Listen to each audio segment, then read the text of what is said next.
Olá, este é o Master Trader Online, uma realização da B3, a Bolsa do Brasil, e da Clear Corretora, uma das marcas da XP Inc.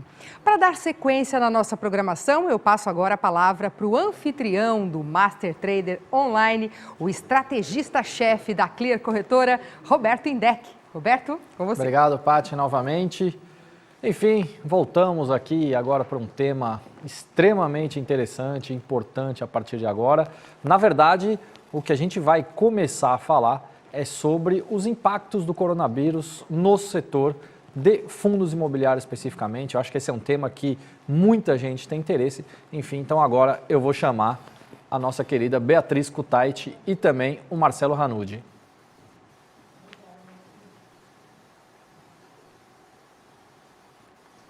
Tudo bem, Beatriz? Boa noite. Tudo bem, Marcelo? Tudo bem? Boa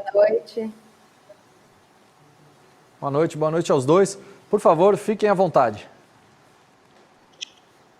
Ok, estamos aqui, estamos esperando o Carlos entrar.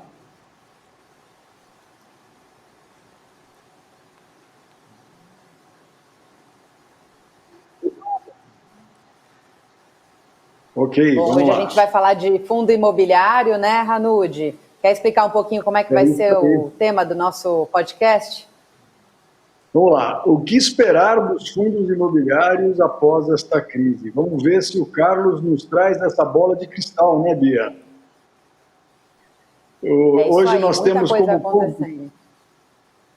nós temos como convidado especialíssimo o Carlos Martins, que é o sócio do Quineia, uma casa referência em mercado imobiliário, em fundos imobiliários aqui no Brasil.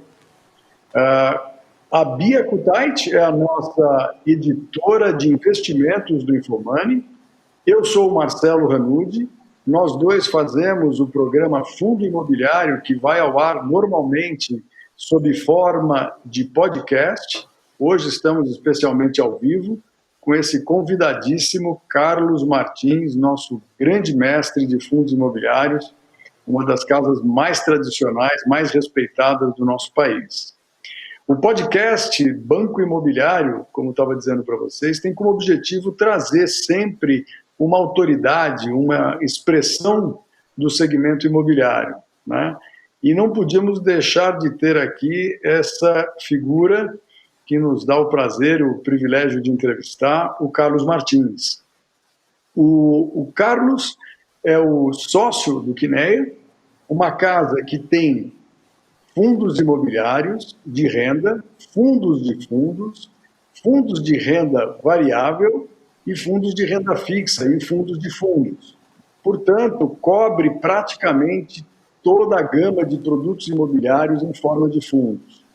Nós estamos hoje querendo saber dele como é que ele avalia esse momento tão difícil, como é que ele está se virando, como é que ele está respondendo à demanda do mercado, aos investidores, enfim, a todo esse clima de bastante insegurança, bastante instabilidade. Carlos, muito obrigado mais uma vez por estar aqui com a gente, é um privilégio estar sempre com você, um grande parceiro, e deixo você agora com a batata quente na mão, Carlão. Como é que vamos fazer? Como é que vocês estão se virando? Como é que você está respondendo a todo esse estímulo vício do mercado? Bom, primeiro, obrigado pelo convite, pelo espaço aqui. Eu acho que uma das coisas que a gente tem mais certeza que o que está fazendo muita diferença aqui hoje é falar com o mercado. Assim, eu acho que é uma classe que já tem alguns anos, mas volume de informação, acho que a gente está vendo muitos esforços aqui de dividir um pouco a visão e trazer o que nos dá conforto, os pontos de preocupação. O que a gente viu aqui muito recentemente foi um período de muita volatilidade aí na Bolsa, um mercado que tem uma participação muito grande de investidores individuais, então isso gerou uma preocupação muito grande e, infelizmente, nesses momentos, às vezes as pessoas se assustam aí e saem vendendo as suas cotas sem entender exatamente o que está acontecendo com os ativos. Então, nosso, acho que, primeiro desafio como indústria, e a gente como parte dela, foi intensificar a comunicação com os nossos investidores, que a gente já tinha, mas a gente aumentou bastante aqui, tentando antecipar. A gente tem lá os relatórios saem com uma certa previsibilidade, mas o que o mercado entendeu, e a gente também, foi que precisava antecipar e conversar e explicar onde estavam os desafios, porque isso gerou muito estresse aí sobre os investidores. Acho que o catalisador ali foi as primeiras notícias específicas em fundos de shopping, em que os gestores, eu acho que de forma conservadora, mas importante aqui para ressalvar os direitos aqui dos fundos, resolveram reduzir ou até eliminar temporariamente a distribuição de rendimentos dos fundos imobiliários, e essa é uma classe onde as pessoas olham muito para a distribuição. Isso acabou gerando aqui uma preocupação grande por toda a indústria. Então a gente viu muita gente ligando aqui para a gente para entender se a gente ia derrubar os dividendos, se tinha chance de zerar dividendos. Então, eu diria que o primeiro desafio da indústria foi comunicação, assim, explicar que, na verdade, existe uma situação, até a gente está vivendo uma crise importante, uma crise que vai ter impacto sobre a economia, sobre a qualidade de crédito das empresas e também sobre desemprego. Então, isso afeta de formas diferentes a nossa classe de ativos. Mas o que a gente quis lembrar é que, assim, os fundos imobiliários são estruturas muito robustas. Aqui são fundos fechados, são usualmente pouco alavancados, e em sua maioria não são alavancados. São ativos que investem em ativos reais, né, imóveis, ou dívida lastreado com garantia de imóveis. Então, acho que a primeira coisa que a gente pediu para todo mundo é serenidade, olhar com tranquilidade o que tinha na carteira dos fundos. Essa é uma hora que a qualidade dos portfólios vai fazer muita diferença. Então, acho que esse foi o nosso primeiro desafio aqui, foi se comunicar, explicar, no caso dos fundos da casa, contar o que estava acontecendo. Então, acho que esse foi acho que foi o trabalho de todo mundo aí nesse primeiro momento do mercado. Acho que o segundo desafio agora é olhar muito para os portfólios.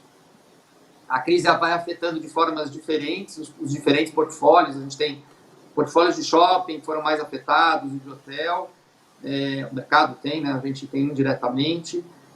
Tem fundos de escritório, de logística, que tem um outro comportamento. E tem o mercado residencial, que ainda é um mercado que você tem uma participação pequena no mercado de fundos imobiliários listados, mas é uma classe importante dentro da classe imobiliária aqui. Então, acho que agora a gente começa a sentir efeitos maiores aí da crise. Então, novamente, teve o lockdown, o fechamento dos shoppings, isso gerou uma queda muito grande nas distribuições. No caso dos escritórios, a gente acha que isso vem um pouquinho mais atrasado, que são agora as empresas que estão começando a sentir um pouco mais de dificuldade com questões de liquidez, estão pedindo para os locatários, para os proprietários aqui de forma geral, algum auxílio durante esse período. E aí, logicamente, cada um dos gestores estão tentando analisar, seja de fundos imobiliários, seja de empresas de property, se o pleito ele é justo aqui, né? A gente sempre tenta lembrar os nossos inquilinos que na hora que ele deixa de pagar um aluguel, por melhor que seja racional, eu também estou afetando, o dinheiro não é nosso, né, de um monte de cotistas que usam esse fundo como complemento de renda. Então, o mercado inteiro tenta entender exatamente qual é a dificuldade e criar aqui de forma criativa uma solução que ajude o inquilino sem impactar os nossos cotistas. Então, acho que o grande trabalho hoje do pessoal de gestão é exatamente olhar, seja em crédito, que aí você tem que ver também se tem alguma questão de falta de capacidade de pagamento ou de pagamento de aluguel nas mais diversas classes de ativos aqui. Então, eu diria que são os desafios aqui. Acho que a comunicação ela melhorou, eu acho que esse evento aqui acho que é um exemplo disso, a gente vê muitas casas participando. Acho que tem um trabalho grande agora de gerenciar mesmo os portfólios, estar perto dos inquilinos, entender as dificuldades. Por outro lado, você também não pode flexibilizar enormemente aqui, porque senão você vai acabar prejudicando quem espera o rendimento aí também como complemento de renda, que é o grande comprador desse produto. As pessoas compraram fundos de renda, na maioria dos casos, para uma aposentadoria, um complemento de renda. Então, a gente se sente aqui guardião e estamos aqui defendendo os interesses dos nossos cotistas, como todo mundo aí na indústria está fazendo aqui. Carlos, vocês são responsáveis... Posso falar, Carlos? Vai lá. Vocês são responsáveis pelo maior fundo da indústria, o Quineia Renda Imobiliária, né? Você mencionou essas conversas que vocês estão tendo com inquilinos, né? Então, eu queria entender, no último relatório de gestão, vocês relataram a saída em março de uma empresa com um aumento sobre a vacância. Queria entender se as relações com os inquilinos estão sofrendo desgastes e se você vê, de alguma maneira, algum tipo de oportunismo também nesse momento por parte desses inquilinos. Quer dizer, existe mesmo a necessidade de renegociação com grande parte dos inquilinos dos fundos de vocês?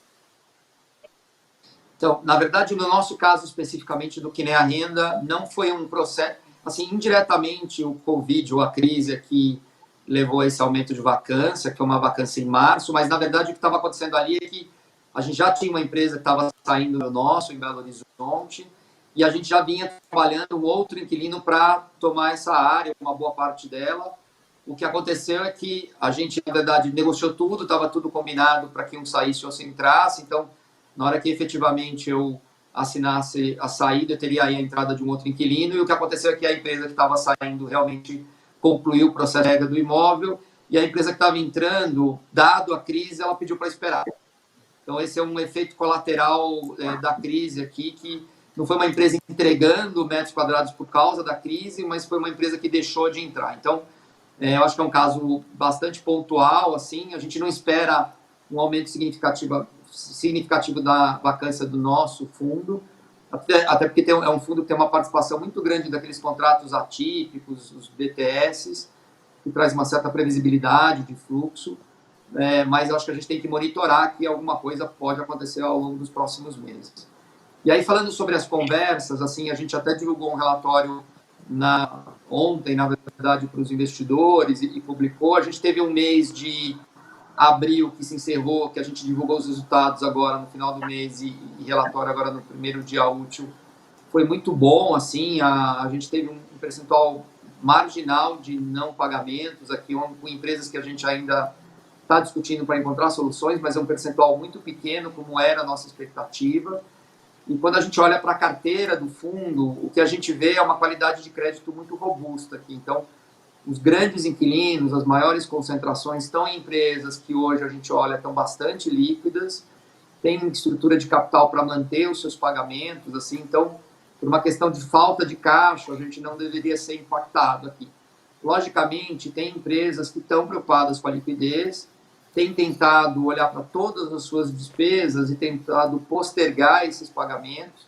Então, exceto aqui por uma decisão unilateral desses inquilinos maiores, mesmo que não precisem momentaneamente deixar de pagar, você pode sempre ter aqui uma surpresa, mas não é algo que está no nosso radar imediato aqui.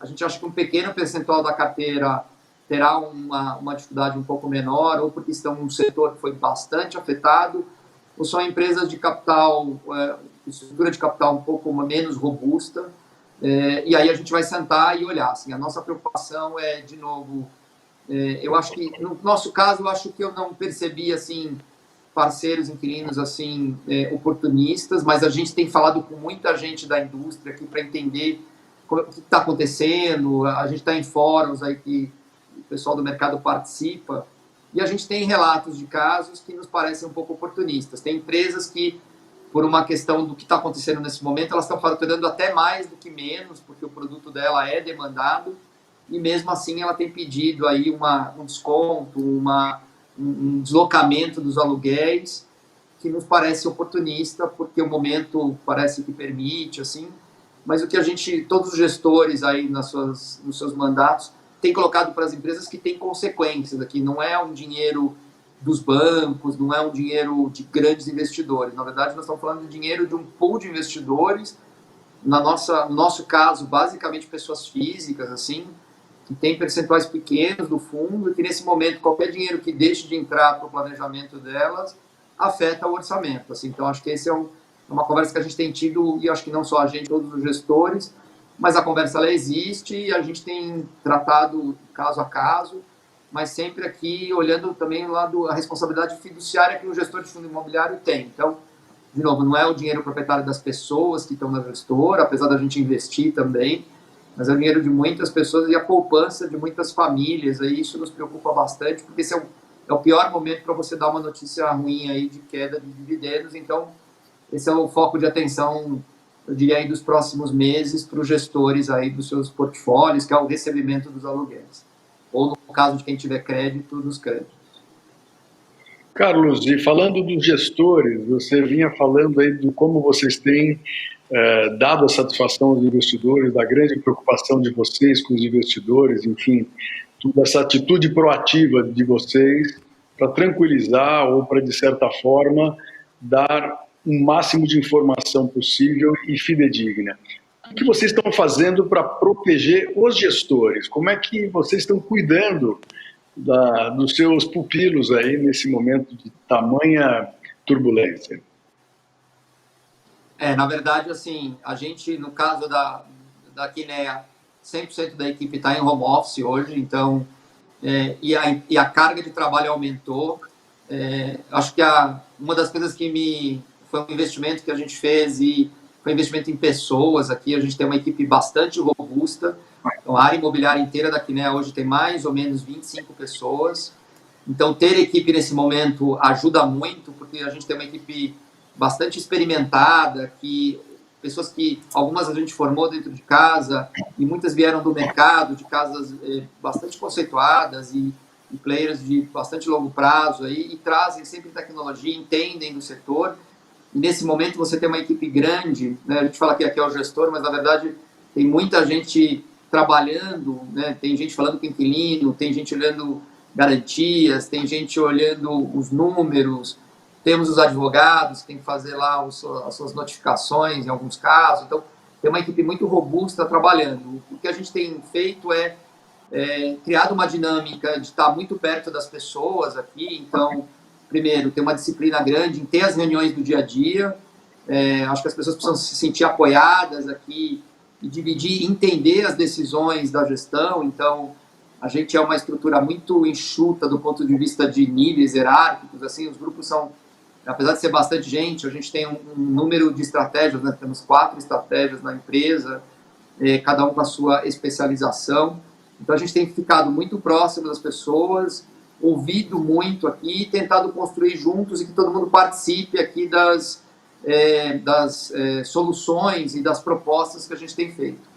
Além disso, o pessoal da empresa tem feito um trabalho específico em relação a cada uma das pessoas aqui para entender quais as dificuldades de cada um aí no dia a dia, né? Cada um tem uma realidade pessoal e tal, e essa coisa de trabalhar em casa, ela é bom dependendo da sua realidade, né? Tem gente que tem crianças muito pequenas, então tem desafio, tem gente que tem uma infra menor aqui, então a gente está tentando ajudar todo mundo a fazer a transição, então acho que está perto, é importante, trazer todo mundo para o dia a dia, entender o que está acontecendo, esse é o momento que você mais tem que falar com as pessoas aqui, tá ouvindo um pouco também das dificuldades e quando preciso apoiar, entrar junto, entrar nas conversas, né, assim, ninguém gosta de receber não, então nesse momento que às vezes você tem que dizer muitos nãos aqui, tudo fica um pouco mais intenso, tem um lado emocional dos dois lados, então a gente tem tentado apoiar todo mundo que está nessa linha de frente aqui, para explicar as decisões, para que elas participem dessas decisões, assim, que não sejam decisões aleatórias aqui, tem todo um racional por trás, eu acho que quando você entende melhor as consequências das decisões, é mais fácil compreendê-las, inclusive defendê-las, então esse é um pouco do espírito que a gente tem, e cuidar aqui para que as pessoas estejam melhor instaladas nesse momento. No nosso caso, a gente tinha já uma infra boa instalada, a transição não foi traumática, foi fácil aqui, a maioria do pessoal já tinha, principalmente na área imobiliária, Note, já tinha não trabalhavam de casa, mas conseguiam acessar. Então foi uma transição natural aqui. Agora tem as dificuldades do dia a dia de estar em casa, dependendo da sua realidade. Carlos, o Beto acho que tem uma pergunta aí do estúdio para você. Legal, obrigado. Bacana. Ian. Carlos, eu tenho uma dúvida, que na verdade conversando com muita gente no mercado, eu vejo com essa possibilidade da Selic recuar amanhã novamente, né, e com o boletim Focus inclusive já passando para 2,5, com algumas instituições, inclusive já projetando uma queda do Selic ainda mais forte, além dos 2,5, para o final desse ano, eles veem uma relação risco-retorno, uma simetria muito interessante para o segmento de fundos imobiliários, seja para curto ou até para médio prazo. Eu queria que você falasse um pouco sobre isso na sua visão, por favor. Não, bacana. Acho que uma das coisas que eu tenho comentado, já estou no mercado há bastante tempo, uma fase grande aí no mercado financeiro e agora na área imobiliária, a grande maioria das crises sempre foram associadas aí a grandes subidas de taxa de juros. Então, no mundo de investimentos, o que acontecia nesses momentos em que o investidor está mais arredio, um pouco mais preocupado com o risco, era sair do risco e migrar para a renda fixa, que pagava bons prêmios, com risco muito menor, que naquele momento de crise você queria estar líquido e no menor risco possível. Acho que a grande diferença dessa crise que a gente está vivendo agora é que a gente tem uma crise muito grande, de proporções que a gente ainda vai entender, né? É difícil saber hoje o tamanho e o impacto nas pessoas, nas famílias e nas empresas, mas, por outro lado, você sacar da bolsa ou dos fundos imobiliários e colocar na renda fixa com risco muito baixo, ela não remunera adequadamente seu capital. Se a gente acredita que o mercado volta, se o mercado voltar, aquele prejuízo que você teve realizando a venda num preço muito descontado, você não vai conseguir recuperar, provavelmente, na renda fixa, porque você tem um juro muito baixo, em processo de queda, uma projeção de inflação também muito baixa para os próximos anos. Então, acho que o investidor, nesse momento, ele está olhando e, apesar de ele estar vendo assim, que tem um momento difícil, tem desafios na indústria, acho que uma parte importante dos investidores decidiram não realizar o que a gente chama de realizar os prejuízos. E no caso do fundo imobiliário, ele é uma decisão individual. Eu vou ao mercado e vendo a cota naquele preço. Então, a gente viu os dados aí que saíram da Bolsa. No fundo, o número de investidores aumentou aí no mês de março, quando a gente esperava que tivesse uma queda do número de investidores. Apesar da participação dos investidores individuais ter reduzido na torta, a gente está vendo que os investidores continuam entrando e eu acho que está todo mundo se perguntando, e eu estou sendo muito perguntado aqui, será que é o momento já de colocar mais dinheiro nos fundos imobiliários? Assim, porque a gente acredita no médio e longo prazo que é uma classe bastante robusta, como eu comentei. Eu acho que tem exatamente essa simetria muito grande aqui nos yields que os fundos estão entregando e podem entregar no futuro, mesmo que tenha alguma volatilidade de curto prazo, que deve ter. Eu acho que nem todas as notícias ruins, assim, essa questão dessas conversas que a gente está comentando, elas vão ter efeitos aí nos próximos meses, dependendo de como forem as negociações, e isso normalmente gera um estresse no mercado, as pessoas acabam vendendo um pouco as cotas, porque o dividendo caiu e tudo mais, mas olhando na perspectiva de médio e longo prazo, a gente tem uma expectativa de juros de curto prazo pequena, então o teu custo de oportunidade, de você esperar essa recuperação, ele não é tão grande, porque o teu dinheiro não vai estar rendendo 5, 6, 7 real, como a gente já viu em outros momentos. E a gente acredita efetivamente que ao longo dos próximos meses, assim, a gente vai ter janelas muito interessantes aí de alocação. E aí tem um trabalho grande de olhar o que está dentro dos fundos, né? O fundo imobiliário nada mais é do que um veículo onde você se beneficia do que tiver na carteira dele. Então, da qualidade dos seus investimentos, da diversificação, onde eles estão localizados, quem são os inquilinos. Se você tiver momentaneamente uma saída e uma vacância, está confortável que você tem um ativo bom e ele pode ser realocado, né? Relocado, na verdade. Então, assim, eu acho que para o investidor hoje, o que eu diria é, primeiro, muita serenidade na hora de tomada de decisão, analisar, nem tudo que a gente acha que caiu é bom, e nem, né, porque tudo caiu, tudo ficou bom, tem coisas que a gente olha, mesmo num preço muito descontado, não por características da carteira, não tem interesse, e tem coisas que voltaram um pouco, mas a gente acha que ainda estão baratas e tem um potencial lá na frente interessante. Então, hoje o nosso trabalho, olhando ali pelo nosso mandato de fundos, que é comprar os fundos que estão no mercado, a gente vem fazendo exatamente esse trabalho. Tem fundos que quase não caíram, já voltaram tudo, e tem fundos de excelente qualidade que a gente acredita que ainda tem espaço para... Talvez tenha no curto prazo notícias ruins, mas no médio prazo tem notícias interessantes. E aí, fundo imobiliário, que é uma alocação mais de médio e longo prazo, faz todo sentido você alocar, aproveitar esse momento de oscilação de cota, de dividendos, escolher os ativos que são realmente bem construídos, bem localizados, bem gerenciados, para montar a sua poupança de longo prazo. Eu acredito bastante nisso, é o que a gente vem praticando nas carteiras dos nossos clientes. Legal. Carlos, eu tenho uma dúvida ainda sobre esse tema da Selic, né? Em meio a esse processo de forte queda aí dos juros, muitos gestores de fundos de renda variável se viram pressionados a reduzir os custos para tentar atender aí o interesse dos investidores também num ciclo de juros mais baixo. Queria entender se faz sentido hoje, se vocês estudam a possibilidade de reduzir taxa de administração dos fundos da Quineia. Não, ótimo, boa pergunta. Assim, é uma pergunta que a gente recebe de vez em quando. Assim, o que a gente sempre comenta aqui, os fundos de riscos equivalentes, sei lá, os fundos multimercados, ainda é uma indústria famosa 2,20, né? 2 de taxa de administração e 20 de performance. A maioria dos fundos imobiliários não tem taxa de performance, então... e aí, quando a gente olha alguns comparáveis lá fora, eu já vi alguns estudos que mostram que lá fora você tem os REITs, que na verdade não são os fundos imobiliários, e o modelo lá é um pouquinho diferente, porque você cobra por várias atividades que você faz. Você cobra pela compra do ativo, você cobra pela gestão, quando você loca, você cobra também, como se fosse um corretor. Então, você tem muitos eventos aí de cobrança, que no caso brasileiro, você basicamente tem taxas de administração e gestão. Uma coisa que a gente gosta de lembrar aos investidores é assim, você precisa, para você ter um fundo grande e trazer e reter gente para, nesses momentos, a gente acha que faz muita diferença, que é a equipe, você precisa ter taxas aqui para remunerar. Assim.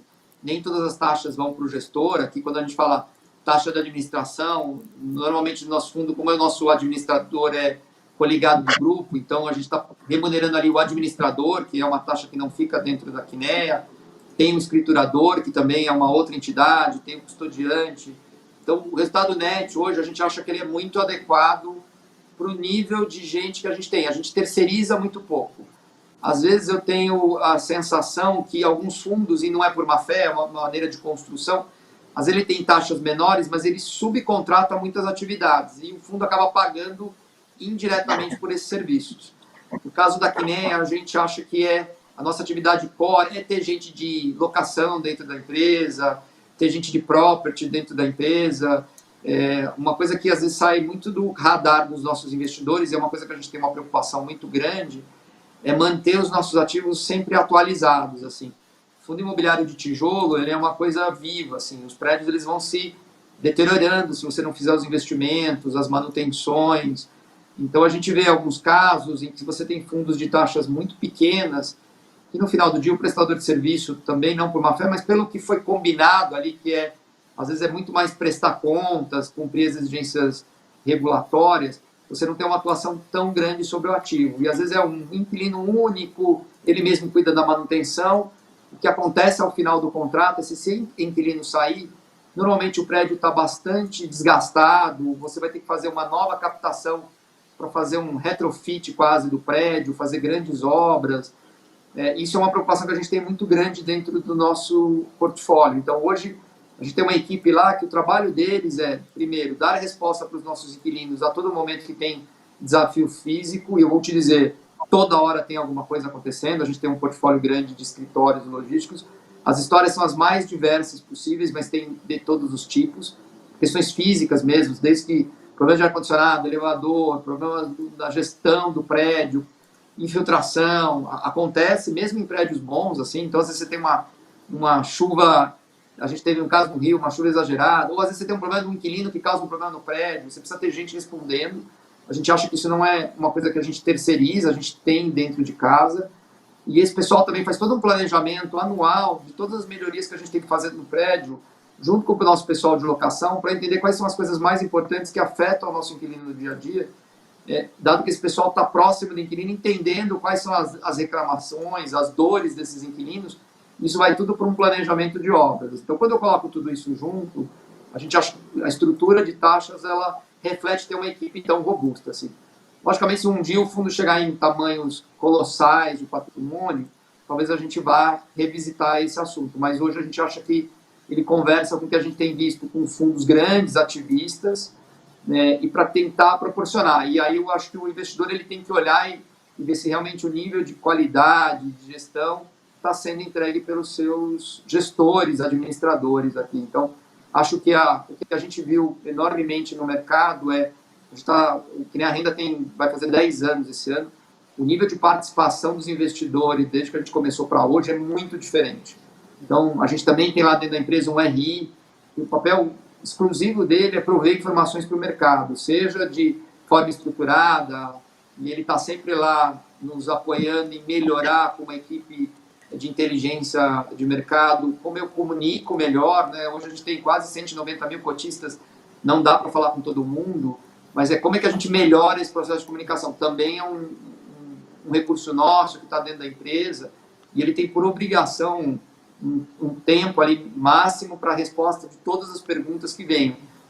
E ele ajudando nesse processo de comunicação. Tudo isso tem um custo aqui, então a gente gosta de lembrar as pessoas que é diferente de ter um fundo DI que é muito menos intenso. Assim. Então, te diria que a gente acha que é o nível confortável, mas logicamente a gente está sempre repensando e vendo se tem alguma coisa diferente para ser feita. Carlos, deixa eu te fazer uma pergunta aqui que não quer calar. A gente falou um pouquinho do fundo, das oportunidades para o teu fundo de fundos, e isso, obviamente, traz aí uma atenção dos investidores, uma atenção dos cotistas, porque, obviamente, como você mesmo disse, o amadurecimento do mercado está sendo colocado à prova, de certa forma, nessa crise, mas ele amadureceu muito. Né? A conversa com o cotista hoje é muito diferente de 10 anos atrás, de 5 anos atrás ou de 2 anos atrás. Né? Então, esse cotista hoje é mais sofisticado, esse cotista já entendeu bastante da dinâmica dos fundos. A minha pergunta para você é o seguinte, obviamente que as oportunidades nos fundos de fundos estão sendo identificadas pela simples análise do valor das cotas ou pela análise do conteúdo dos fundos. Mas e as compras efetivas dos ativos? Minha pergunta, você está sentindo uma facilidade maior em comprar bons ativos? Esses ativos que antes estavam quase inatingíveis, a gente passava bons bocados ou maus bocados para conseguir entrar numa boa concorrência e adquirir bons ativos. Você está sentindo uma facilidade, está sentindo um pouco mais de, vamos dizer assim, de boa vontade dos vendedores? Uma pergunta interessante. Assim, a gente, além do fato de estar olhando o portfólio lá e gerenciando tudo que a gente tem hoje, a gente ainda tem alguma liquidez dentro do fundo e tem feito algumas provocações, seja ao mercado, internas, de avaliações. Assim. O que a gente pode notar é que o mercado ele deu uma parada assim, em geral. Assim, a gente não tem visto transações sendo realizadas aqui, pelo menos aqui a gente teve conhecimento em valores relevantes aqui. Estruturalmente, o Brasil ainda é muito pouco alavancado aqui. Eu tenho falado com algumas casas que lá fora já estão começando a se preparar para fazer algumas compras mais oportunísticas, porque você tem fundos que estão bastante alavancados, e aí o custo do crédito lá fora aumentou e a liquidez às vezes reduziu um pouco, o nível de alavancagem reduz, então na hora de você renovar, você não consegue renovar tudo, isso gera grandes oportunidades de comprar coisas interessantes. E olhando o pessoal que trabalha nesse mercado, normalmente é um processo que ele acontece aí no próximo 1 ano da crise, ao longo desse período passado aí o momento mais crítico. No Brasil é um pouco diferente, porque os vendedores têm pouca pressão de caixa, assim, então você não tem ninguém desesperado hoje para vender um ativo. As empresas que têm os melhores ativos normalmente têm bons créditos, então se eles precisarem, se por acaso tiverem alguma alavancagem, com bastante facilidade eles vão chegar nos seus financiadores, vão conseguir alongar um pouco dos juros, e os juros está caindo, pelo menos o nominal, né? Então quem está se financiando em CDI, pode ser que o spread ficou um pouquinho maior acima do CDI, mas o CDI está mais baixo, a inflação está mais baixa, então o custo nominal dele de financiar no final do dia pode estar ficando até mais barato.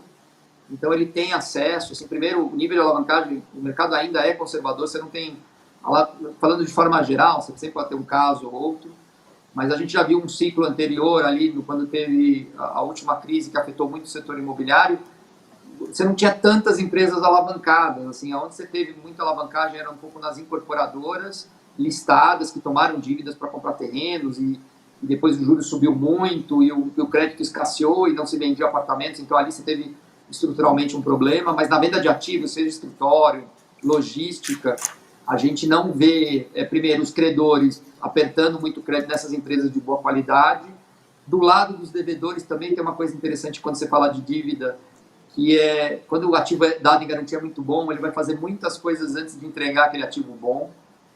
Então, eu te diria assim, não estou vendo ninguém facilitando a vida. Logicamente que no momento de crise diminui o número de concorrentes no processo, porque quando você tem uma avalanche de dinheiro, todo mundo potencialmente é candidato a assinar cheques muito grandes. Eu diria que quando vem a crise, assim, só casas maiores, ou players maiores, na verdade, conseguem continuar conversando, que é quem consegue acessar bolsos mais profundos, ou eu já tenho uma estrutura de capital que consiga fazer cheques mesmo durante a crise aqui. Mas eu te diria que, logicamente, sempre flexibiliza alguma coisa, talvez nas condições, naquele documento, no acordo, mas acho que o preço hoje, eu diria que está... não vi muita flexibilidade. Acho que o que vai mudar é que existia um discurso de todo mundo, e a gente acreditava que também existia uma recuperação grande dos aluguéis, dado a redução da vacância, principalmente na cidade de São Paulo, e aí cada um nos seus modelos colocava algum incremento de aumento de aluguéis e tal. A gente acha que esse processo ele ficou mais para frente aqui. Eu acho que muito difícil aqui no ano de 2020, vivendo o que a gente está vivendo, ter grandes subidas de aluguel acima da inflação aqui. Também não acho que a gente vai ter uma queda importante de aluguéis nas regiões que fazem mais sentido, mais centrais. E eu acho que isso vai um pouco para o modelo de compra e negociação, né? Todo mundo fala, não, mas você está comprando agora, talvez no yield muito baixo, mas o aluguel potencial é muito maior. Acho que esse discurso acabou, então vai se aproximar um pouco mais do que é o quase atual aluguel que o proprietário tem, e aí ele tem que fazer uma avaliação se é a hora dele sair ou esperar um pouco o mercado melhorar para ele voltar a praticar esses aluguéis mais altos e conseguir preços melhores de compra e venda. Mas para os ativos muito bons, sempre tem comprador, né? E como você falou, os detentores desses ativos são sempre investidores profissionais com reserva de capital, com uma condição de bolso que não dificilmente você consegue um oportunismo nesse momento, né? Mas falando em produto e falando em aquisições, Carlos, uma questão quase que filosófica, que todo mundo está falando que depois disso, dessa crise, desse pandemônio que nós estamos vivendo, já passou de pandemia, né? Esse pandemônio, os produtos imobiliários devem ser completamente diferentes, ou existe aí uma série de especulações, uma série de pensamentos a respeito disso e da própria vida, como ela será, do comportamento das pessoas, da mudança de hábitos. As pessoas vão trabalhar mais em escritórios flexíveis e menos nos escritórios fixos. Os galpões vão dar uma derivada muito forte para a área de e-commerce. Os shoppings vão ter um formato diferente. Enfim, como é que você vê, se é que dá para a gente fazer algum tipo de previsão, mas como é que você vê um pouco dessas diferentes classes de imóveis no momento pós-crise, no momento pós-pandemia? Esse é um debate grande hoje dentro de todos os participantes da indústria, e isso não é uma discussão do Brasil, é uma discussão, na verdade, mundial. Aqui todo mundo tentando entender quais serão os novos hábitos de trabalhar, de consumir das pessoas. Eu, pessoalmente, acredito que o que a gente fez, na verdade, foi acelerar um processo que ele ia acontecer no tempo.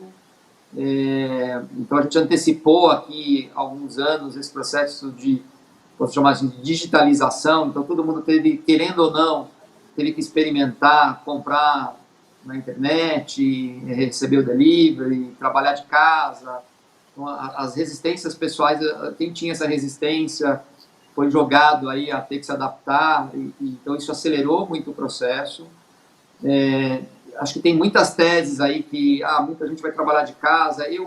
De novo, é difícil saber o certo e errado. Assim, a minha visão pessoal aqui primeiro, assim, acho que prédios, de novo, bem localizados, bem construídos, sempre os melhores ativos nas saídas das crises, eles performam melhor. Então, a gente tem muito essa tese, tudo que a gente está fazendo de novos investimentos ou até rebalanceando carteiras, olhando sempre primeiro para a qualidade. Segunda coisa, assim, eu não acho que assim, todo mundo vai voltar a trabalhar de casa, porque eu acho que tem as realidades pessoais aqui. Eu acho que todo mundo deve ter aqui colegas que têm filhos pequenos, que estão em casa, que estão sendo desafiados aí porque eles precisam trabalhar e os filhos acham que eles estão de férias, na verdade. Então, essa coisa de conseguir dividir bem o ambiente familiar e o escritório em casa tem sido um desafio para muitas famílias. Eu acho que tem pessoas que moram em apartamentos bastante compactos aqui. Não sei se elas vão estar tão animadas em ficar um dia ou dois da semana sozinho, num apartamento pequeno. Então, e eu acho que, e aí especificamente o brasileiro, acho que tem uma questão nossa, local, a gente é uma nacionalidade que gosta de interagir, assim, é da natureza do brasileiro interagir. Então, quando eu olhava, por exemplo, as empresas de tecnologia, todas as techs novas foram lançadas aí nos últimos 4 ou 5 anos, o perfil dos funcionários eram muito jovens, todos tinham um Note que poderiam trabalhar em qualquer lugar do prédio da empresa, e as empresas estavam alugando 5 mil metros quadrados, 10 mil metros quadrados.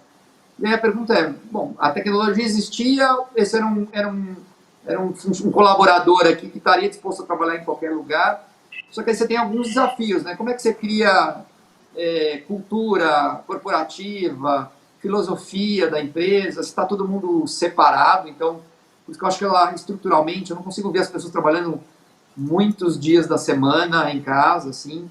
Eu acho que, na verdade, assim, as pessoas que tinham algum preconceito de dizer, vou trabalhar de casa, eu acho que isso quebrou, então, pode ser que elas exercitem trabalhar uma vez por semana de casa e tudo mais, mas você tem outras discussões hoje que estão vindo para a mesa.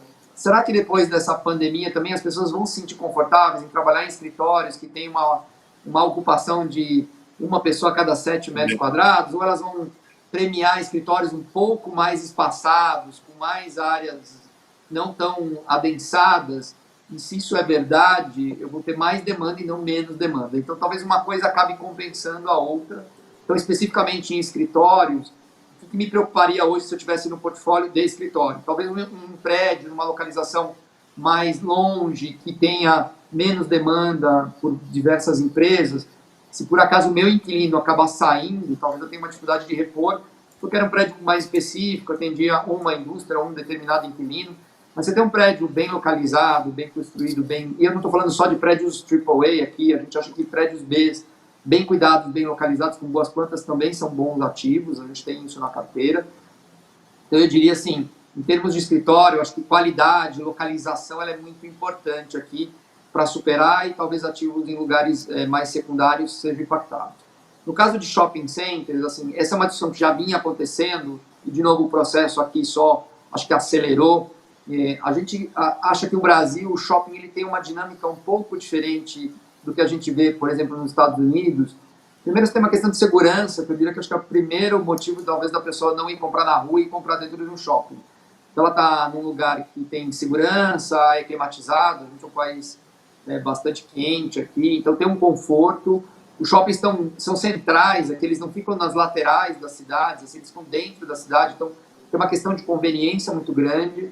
O shopping já tem uma característica de serviço grande, e eu não acho que isso vai terminar, eu acho que temporariamente a gente vai sofrer, então a gente mesmo acha que tem uma demora aí na retomada do shopping, porque as pessoas vão ficar receosas, né? Quanto tempo talvez elas vão demorar para ir, talvez, no cinema, voltar a frequentar os restaurantes, mas assim, eu acho que os shoppings, eles têm uma pegada grande de serviços, de conveniência. Eu acho que os shoppings brasileiros estão bem posicionados, em sua maioria aqui, pelo menos os que a gente gosta, para atender, e os shoppings já vinham mudando o seu mix para reduzir um pouco vendas e ter um pouco mais de serviço, estão olhando lá os seus espaços de estacionamento que vieram sendo, a demanda veio reduzindo, as pessoas estão usando mais Uber, é mais fácil, é mais prático de ir e voltar, ou qualquer outro aplicativo, táxi, isso diminuiu um pouco a demanda do estacionamento. Então, toda aquela discussão de last mile que a gente tem nos logísticos, que é estar o mais perto do seu consumidor para conseguir entregar muito rapidamente o que você pede online, a experiência ser positiva,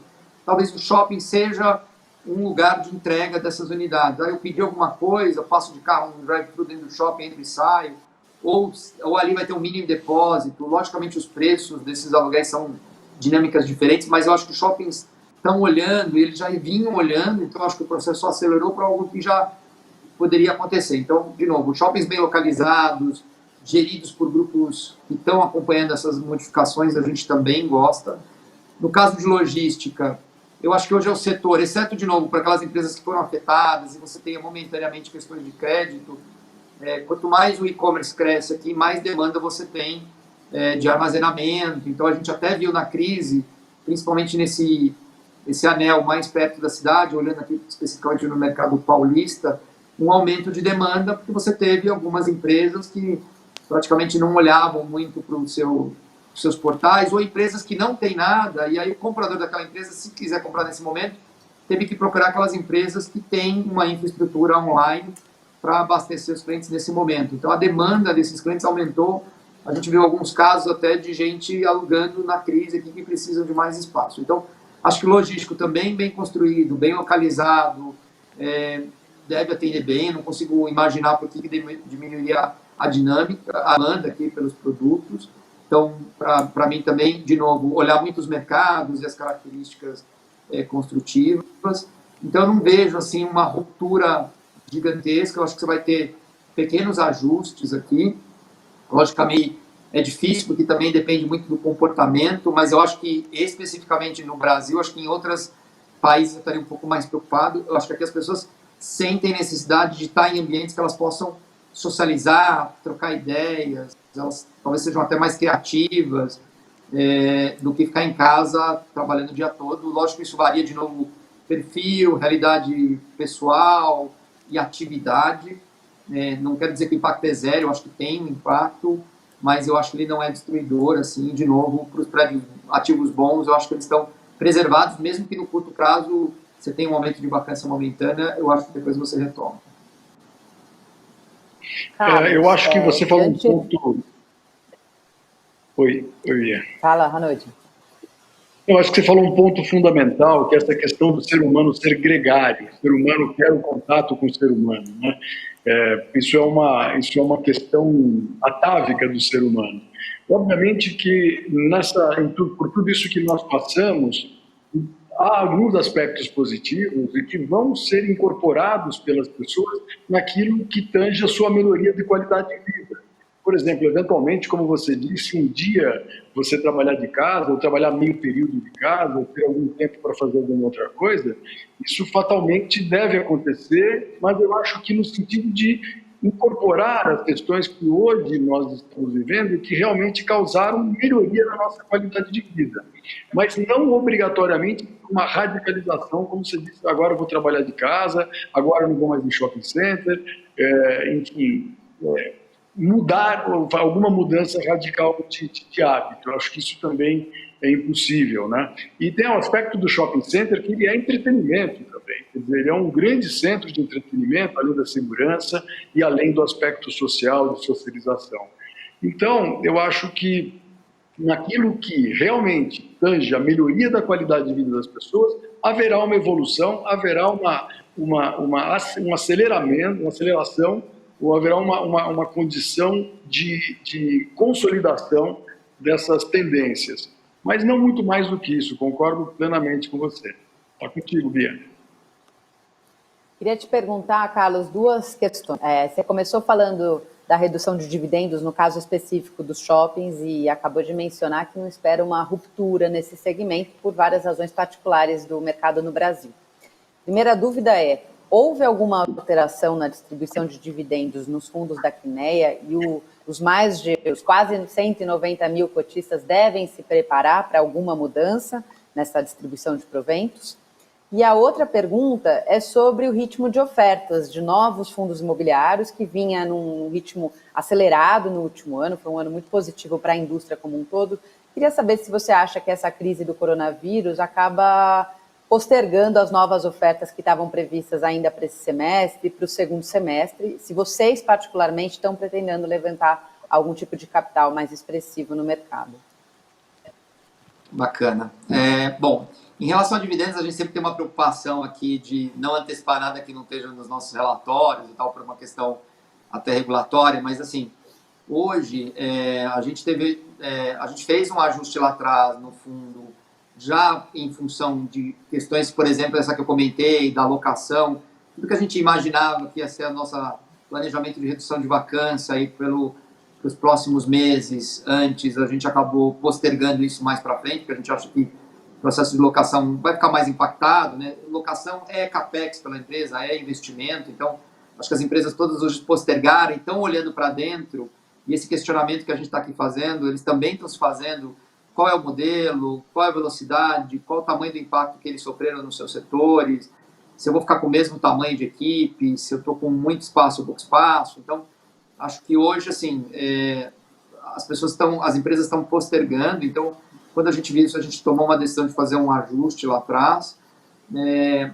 Assim, hoje, olhando a nossa carteira, a gente tem pouca preocupação do ponto de vista de crédito que seja relevante. Assim, eu acho que da onde pode vir surpresa, novamente, é um inquilino que, apesar de ter uma condição financeira boa e que consiga pagar, decida unilateralmente postergar o pagamento. Acho que as empresas aqui são muito sérias, assim, então eu não acho que você tem um risco aqui de ter uma briga jurídica, mas você pode ter aqui um desalinhamento de expectativas e alguma postergação. Não está no nosso radar hoje isso. Logicamente, sempre algum pedaço, né, que o fundo está imune, mas se você olhar as nossas distribuições, elas hoje estão até um pouco abaixo do que o fundo tem gerado, então tem um pequeno colchão aí dentro do fundo que a gente resolveu adotar isso até conservadoramente. Então, assim, no curto prazo a gente não espera nada, mas logicamente esse é um mês bastante difícil. E se a gente tiver efetivamente empresas importantes que, mesmo tendo crédito, mesmo que eu estou vendo caixa deles, são empresas grandes, públicas, decidam não pagar, isso pode afetar a minha distribuição, mas no momento D0 hoje, né, que eu estou tranquilo, estamos trabalhando, acho que tem desafios, mas a gente acha que os clientes são fortes aqui. Então, isso que me dá tranquilidade em contratos muito robustos.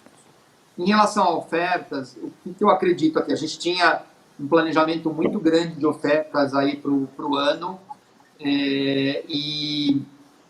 só que a gente efetivamente parou, como o mercado inteiro parou essas ofertas. Eu acho que o investidor ele vai olhar e dizer, enquanto ele vê muitas oportunidades no mercado secundário, talvez ele não se anime tanto a entrar no mercado primário. Primeiro porque os fundos que estão com descontos em relação ao seu valor patrimonial vão ter uma dificuldade em captar. Eu não acho que eles vão ao mercado captar abaixo do patrimonial, talvez uma pequena diferença, mas em valores muito descontados, porque os investidores atuais que entraram lá atrás não vão querer que você capte dinheiro mais baixo do que vale o patrimonial do fundo. Então, acho que tem aí um processo, primeiro, de uma recuperação via o mercado secundário. Então, eu acho que todo mundo hoje está olhando e tentando entender aonde estão as oportunidades do que já está na Bolsa. Eu acho que tem fundos de fundos, talvez eu acho que podem captar dinheiro, porque o investidor fala, olha, eu não sei olhar, eu quero botar mais dinheiro aqui num fundo de fundos para que ele escolha essas oportunidades. Então, talvez aí tenha algum espaço. Não acho que é já, mas o mercado todo está aí monitorando. Acho que investidores maiores, mais institucionais, então family offices, fundações, eu acho que esse pessoal já está mais preparado para entrar investindo. Assim. Então, talvez o que você possa ter, não ofertas muito pesadas, ofertas menores, direcionadas a investidores mais sofisticados, que queiram aproveitar isso que a gente está comentando aqui, para aproveitar essas oportunidades, olhando o horizonte de 3, 5 anos, vendo que tem lá um fundo de um prédio numa região muito bem localizada, que está abaixo do custo de fazer um novo. Então, se você não acredita que vai ter uma hecatombe, uma destruição muito grande, esse é um bom ativo para você ter na carteira, mesmo que ele ainda piore a vacância nos próximos meses, mas ele vai recuperar lá na frente, porque ele é um bom ativo, ele é bem localizado. Eu diria que esses maiores estão olhando, então talvez tenha algumas coisas, ofertas que a gente chama de 476, que são aquelas ofertas para poucos investidores, em tickets maiores, para aproveitar as oportunidades. Eu acho assim, que tem muita coisa interessante ainda no mercado secundário, o investidor deveria estar olhando, mas acho que é sempre bom também mencionar. Na minha visão, os próximos meses ainda será de muita volatilidade, seja nos anúncios de dividendos, seja no valor da cota. Então, quem entrar agora precisa estar tranquilo que ele pode comprar, daqui umas 2 semanas a cota cai mais um pouco, ele vai ficar chateado. Tem que comprar olhando no horizonte de 3 anos, dizendo, fiz uma boa compra, talvez não entrar tudo de uma vez, entrar um pouquinho para você fazer um preço médio de compra. Eu acho que é um pouco isso. E está preparado que a gente vai ter volatilidade. Se não estiver confortável, talvez não deve olhar para a classe de ativo, porque ela vai flutuar. É da natureza. Legal. E assim, você tem muitas notícias que afetam muito o mercado. Não é só imobiliário, é tudo aqui. Então, teve o evento lá da saída do ministro, tudo caiu, né? Aquele dia eu estava olhando e falei, bom momento para eu fazer as minhas realocações da carteira aqui. Quem estava olhando fez boas compras. Quem talvez se assustou, acabou vendendo coisas que não deveria, talvez em preços muito baratos, porque depois o mercado voltou aqui. Então vai ser um mercado de muita volatilidade. Tá joia. Carlos, muito obrigada, viu, pela participação aqui na nossa live. Foi ótimo. Obrigada por responder aí todas as nossas questões. Eu Carlos, que agradeço. muito obrigado. Aqui, foi bem bacana a conversa com vocês.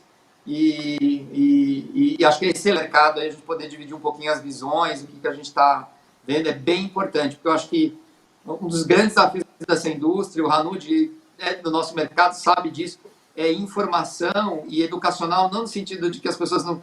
Assim, todo mundo está aprendendo. O Brasil viveu um período muito grande de taxas de juros altas e as pessoas naturalmente investiam. Curto prazo, renda fixa.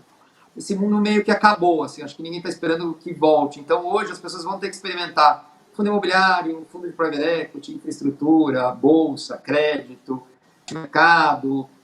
Isso faz parte do aprendizado de todo mundo. Então, as pessoas vão ter que alocar um pouquinho mais de tempo no seu processo que eu chamo de educacional aqui. Então, essas conversas são super boas e a gente sempre aprende um pouquinho com as perguntas aqui para refletir um pouco sobre tudo que a gente conversou hoje. Obrigado aí pelo espaço. Carlos, muito obrigado. Muito obrigado pela aula, muito obrigado pela oportunidade. E vamos em frente. Bia, um beijão, muito obrigado por tudo. E a Clear, parabéns pelo evento. Eu que agradeço, Marcelo, Carlos, Bia, muito obrigado pela participação de vocês, foi ótima. Aliás, quem quiser saber um pouco mais também sobre o lado educacional de fundos imobiliários, só acessar a página da B3 de conteúdo edu.b3.com.br. Acessa lá que tem um vídeo muito legal do Pitch Money falando sobre fundos imobiliários. E antes de eu passar a bola para a Paty, queria dar o recado também de redes sociais para vocês. Estou vendo algumas perguntas, não tenho tempo, senão o pessoal me aperta aqui. Queria responder, mas queria falar que já são quase 200 mil pessoas que passaram hoje aqui ao longo de todo o nosso evento e agradecer o Matheus, que mandou uma mensagem para a gente, tem 13 anos. Vamos responder diretamente para ele lá, marcando ele no link da Clear Corretora em breve. Beleza? Então, para continuar, acompanha os comentários da Bia Aguilar lá no Stories da Clear Corretora. Pode seguir também o meu canal no Instagram, no Radar do Dinheiro, que eu também vou fazer muito mais comentários. Claro que não agora, mas mais à noite ou até amanhã do pós-evento também. Vamos lá, Paty, com você. Aí, tá dado o recado. Bom, agora vamos fazer um break de 5 minutos para retomar nossa programação em seguida. E não perca, logo depois do intervalo, o podcast vem chegando aí do zero ao topo. Até já.